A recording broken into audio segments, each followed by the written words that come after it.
शिक्षकवृंद, माझे सहकारी अधिकारी आणि माझ्या समोर बसलेली सगळी हुशार, गोड, स्मार्ट, उत्साही माझी छोटी बालमंडळी, बंधू भगिनींनो,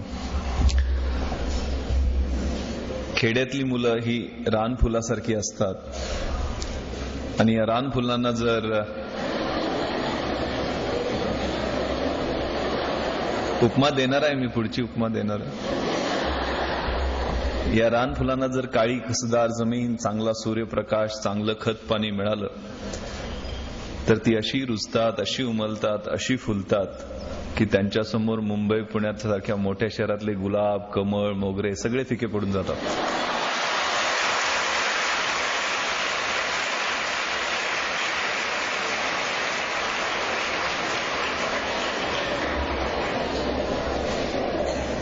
असंच काम या संकुलामध्ये या माझ्या समोर बसलेल्या रानफुलांना फुलवण्याचं काम इथल्या मंडळीकडून होतंय.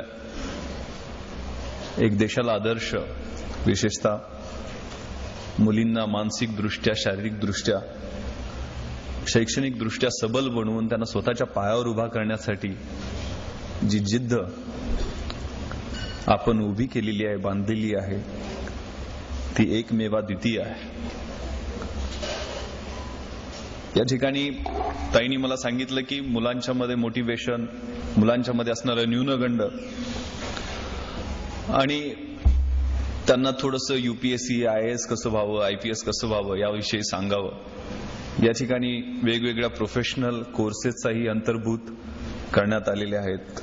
नर्सिंग सारखा, BEd सारखा वेगवेगळे व्होकेशनल कोर्सेस या ठिकाणी इंट्रोड्यूस करण्यात आलेले आहेत की जेणेकरून स्वतःच्या पायावरती स्वतःची अस्मिता जागृत करून या छोट्या भगिनींना आपलं स्वतःचं अस्तित्व, ओळख समाजाला करून देता येईल.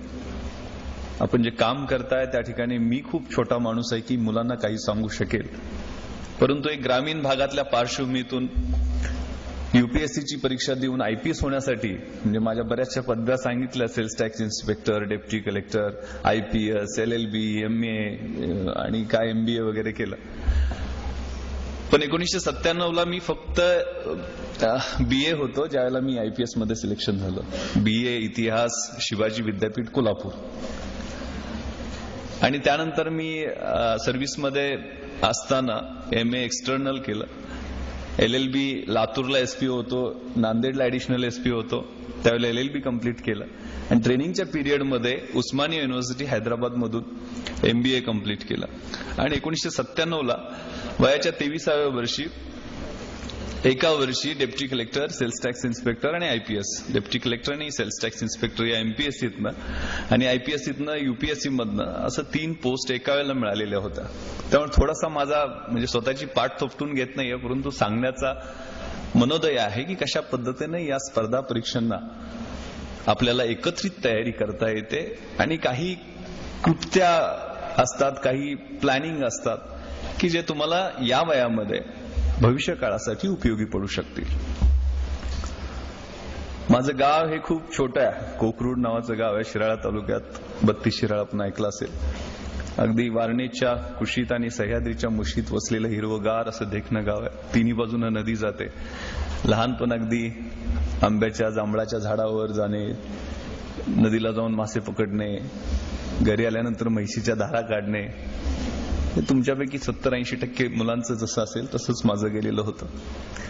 वडील नावाजलेले पैलवान, गावचे सरपंच, त्यामुळे लहानपणी त्यांची खूप इच्छा होती की मी चांगला पैलवान व्हावं.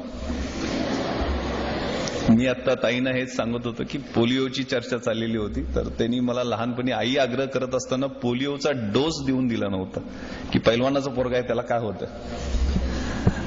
तर ते मला पोलिओचा ताप आलेला होता. सुदैवानं एका डॉक्टरच्या चांगल्या ट्रीटमेंटमुळे मी लवकर बरा झालो. वेळीच मला फायदा झाला. आणि असं शाळेत ज्यावेळेला जायला लागलो त्यावेळेला शाळेपेक्षा तालमीत जावं अशी त्यांची खूप इच्छा असायची. पण तालमीत गेलं तर एक संजय माने नावाचा पैलवान, आता तो कॉन्स्टेबल आहे, तो मला सारखा उचलून आपटायचा.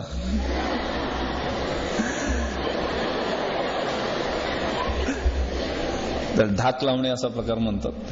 त्यामुळं माझं काही तालमीत चालायचं नाही. तर हे काय कामाचं नाही आहे, हे काय कुस्ती खेळू शकणार नाही, शाळेत जाऊ दे या ऍटिट्यूडनं मला शाळेत पाठवण्यात आलं. मग शाळेत मात्र जरा थोडी पैलवानाचा मुलगा, सरपंचाचा मुलगा म्हणून दादागिरी चालायचीच. मग शाळेत गेल्यानंतर कुठं बसणार मी, तर वर्ग शिक्षिकेच्या खुर्चीवर. कारण शिक्षक तिरक्या डोळ्यानं बघायचे नाहीत, अरे पैलवानाचा पोरगा आहे, सरपंचाचा पोरगा, कशाला नादाला लागायचं त्याच्या. आणि नवीन एक बाई येणार होत्या, पण मी माझ्या नेहमीप्रमाणे स्टाईलमध्ये जाऊन खुर्चीत बसलेलो होतो, 6वीला होतो. अशीच कुणावर तरी दादागिरी चाललेली होती, छडी हातात होती माझ्या. त्या बाई आल्या, कदमबाई वर्गात आल्या, माझ्याकडे पाहिलं, मी का उभा राहिलो नाही, आल्या जवळ आणि कानाखाली 2 आवाज काढले. बाई म्हणाले, अरे विश्वास, तू स्वतःला काय समजतोस? सरपंचाचा मुलगा, पैलवानाचा मुलगा, असाच मोठा होशील, गावगुंड होशील, किड्यामुंगीसारखा जगशील आणि मरून जाशील. तू स्वतःच अस्तित्व काय राहणार नाही. मला ते शब्द झोंबले. माझं स्वतःचं अस्तित्व काय? 6वीला होतो, वय वर्ष 7, 8, 10 असेल काय. आणि पटलं नाही मला की आपल्याला काहीतरी चुकतंय आपलं. घरी गेलो मी, वडिलांना म्हटलं मला शाळेत जायचं नाही, मला माझी ओळख बनवायची. अरे वडील म्हणे शाळा शिकूनच ओळख बनवता येते. म्हटलं मी शाळेत जाणार नाही मी इथल्या. मग कुठं जाणार? तालुक्याच्या ठिकाणी शाळेला जाणार म्हटलं. न्यू इंग्लिश स्कूल 32 शिरा या ठिकाणी मला ऍडमिशन घेतलं. सकाळी बस पकडायची 8 वाजताची. 18 किलोमीटर असले तरी रस्ते खूप कच्चे होते, त्यामुळे 1.5-1 तास लागायचा. परत संध्याकाळी 5च्या बसने यायचो परत. वडिलांचंही त्यावेळेला प्रमोशन झालं, ते पंचायत समितीचे सभापती झाले, जिल्हा परिषदेला निवडून येऊन. पण त्यांना मी सक्त बजावून सांगितलं की मला माझी स्वतःची ओळख बनवायची, तुम्ही माझ्या शाळेत यायचं नाही. आणि ते शेवटपर्यंत माझ्या शाळेत आले नाहीत. अनेक कार्यक्रमांना त्यांना बोलवण्यात आलं, पण ते आले नाही. 10वीचं वर्ष होतं. शिक्षकांचा रोल किती महत्वाचा असतो ह्या विद्यार्थ्यांसाठी सांगतो. 10वीचं वर्ष होतं. आमचे गायकवाड सर पीटीचे शिक्षक होते. त्यांना कळायचं की पोरगं हुशार आहे, 70-75% मार्क पडतायत, तर याला जाण्या येण्याचा वेळ खूप वाया जातोय. मग 17 किलोमीटर, 1 तास संध्याकाळी, 1 तास सकाळी.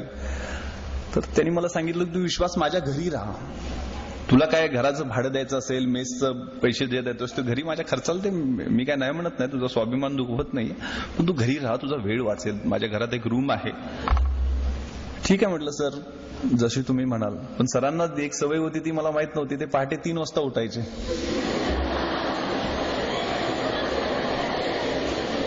आणि व्यायाम करायचे, चांगले बॉडी बिल्डर. मग ते पहिल्याच दिवशी आले, माझा दरवाजा ठोकला, विश्वास उठ.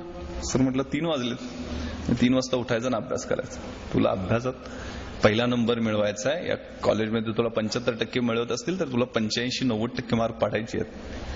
आणि त्यांनी मला 3 वाजता उठवायला सुरुवात करायची. थंड पाण्याच्या, थंडीच्या दिवसात थंड पाण्याच्या नळाखाली बसवायचे. 3:30ला मला फ्रेश करून अभ्यासाला बसवायचे. 3:30 ते 8:30-9 पर्यंत माझा अभ्यास असा व्हायचा की जे काही वाचेल ते डायरेक्ट ब्रेन मध्ये जायचं. इतका चांगला अभ्यास झाला, कधी मी स्वप्नात सुद्धा विचार केला नव्हता. एवढे मार्क, म्हणजे 88 साली 88% मार्क मिळवून मी तालुक्यात पहिला आलो.